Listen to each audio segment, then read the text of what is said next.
Hello, in this tutorial I'll show you how to add subscription in Google Trends. The first thing I'd like you to do is to launch your Google Trends account, which of course I have done right here. Now, how can you create an account on Google Trends? Pretty simple.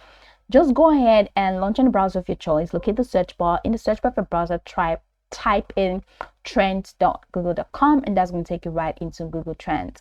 Now, you don't have to go through the rigorous process of creating your account because it is integrated into Google Trends. It's integrated into your Google account, so it just creates an account for you automatically using your Google account.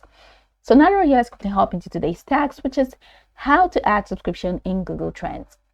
So from this homepage, I'd like you to head over to the top left corner of your screen where you have this hamburger menu. So click on that and it's going to take you here where you have home, explore, trending now, your insert subscriptions, help, and send feedback. Now I'd like you to head over to subscriptions, and once you click on subscriptions, it's going to take you to the subscriptions window. For me, I'm going to show you what next to do.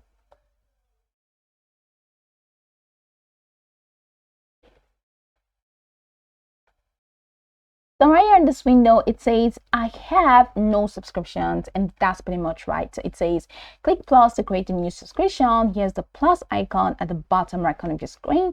So click on that and follow through the prompts to add your subscription. So the topic, subscribe to receive updates about noteworthy events. So go ahead and select the topics. Let's say the topic N1 is menswear because I want to open a shop for menswear. So next thing is this region is worldwide, so you can click on this to select the customize it to use in any country, but I just want to leave it to worldwide.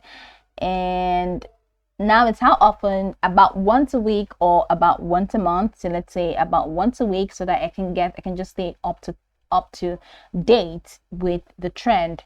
Yeah, and so once you're done, go ahead and click on the subscribe button, and you see that this subscription has been added. So it means I'm going to be getting emails, updates about menswear from Google right there in my email or in my mailbox. That's my email box. So this is pretty much how you can add subscription in Google Trends. All right, so you can go over the tutorial from top to bottom to get acquainted with the steps, and of course once you're done, you'll be good to go. I hope this video marvelously helped your search.